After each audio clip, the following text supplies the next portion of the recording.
will still have been no terrorist attacks since 9/11. The war in Iraq is won. Osama bin Laden is dead or in custody. The world food crisis is over. The economy is growing robustly. Kids are smarter and thinner. All of America's problems are either solved or being solved. Our fourth story in the countdown, Senator John McCain's vision of President Bush's third term. I'm sorry, of his first term. Oh, I forgot one, too. They find new plot lines for 24, and its ratings are higher than ever. In front of a crowd at the Greater Columbus Convention Center in Ohio, the Republican nominee laid out the intention of his speech today.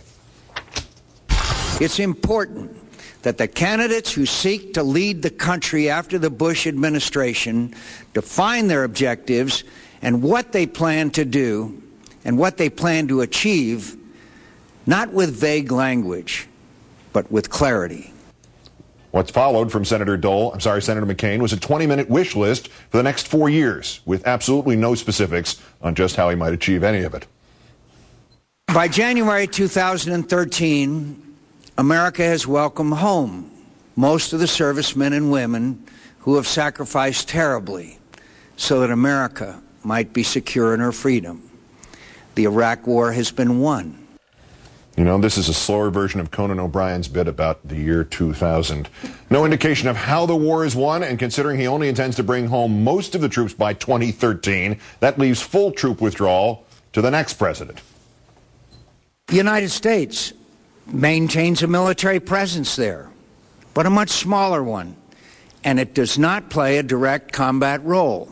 Maintaining a military presence in Iraq, meaning permanent bases, so we could still be there for 100 years after he spent so much time insisting that was not his plan?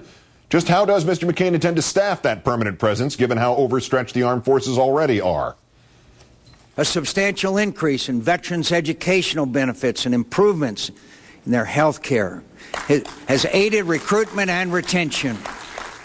In other words, everybody serves 17 tours. A substantial increase in veterans' educational benefits. Exactly what Senator McCain is currently voting against by refusing to support the GI Bill. Voluntary national service has grown in popularity in part because of the educational benefits used as incentives, as well as frequent appeals from the bully pulpit of the White House. But mostly because the young Americans, no less than earlier generations, understand that true happiness is much greater than the pursuit of pleasure and can only be found by serving causes greater than self-interest. So replenishing the armed services is going to rely on the selflessness of America's youth. You're planning on mass brainwashing? Again? Through video games? As to the economy, the alternate minimum tax is being phased out, with relief provided first to middle-income families. That would be the same alternate minimum tax proposal phase-out that Newsweek points out will cost as much as $1.6 trillion in 10 years. And those middle-class families, to McCain, that means people earning more than $200,000 a year. After exercising my veto several times in my first year in office,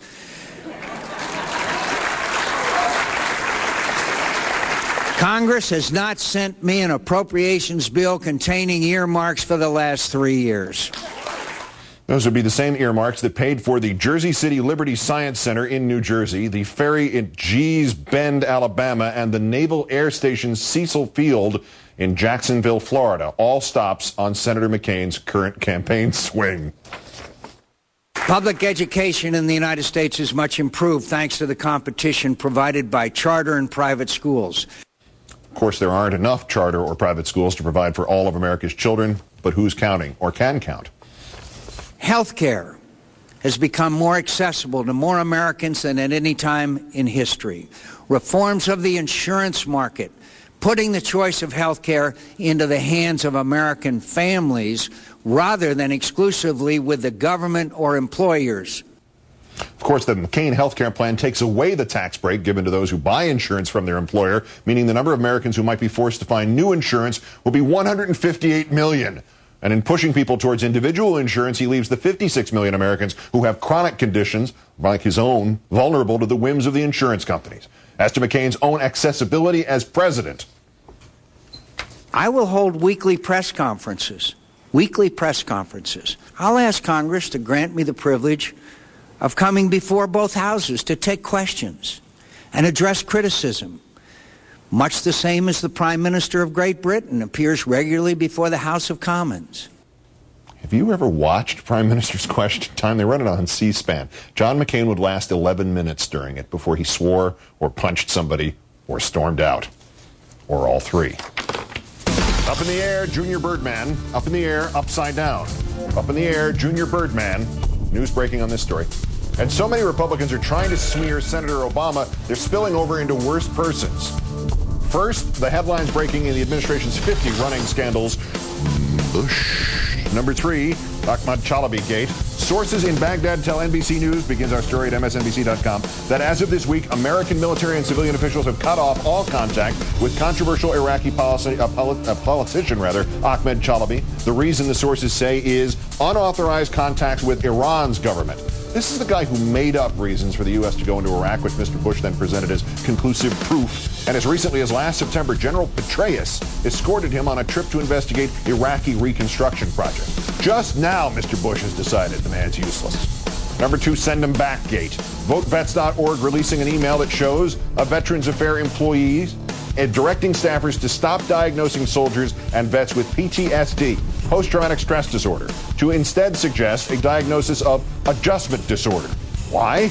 Well, you don't have to pay our heroes so much in compensation if they have adjustment disorder instead of post-traumatic stress disorder. Also, it's easier to send them back into the war.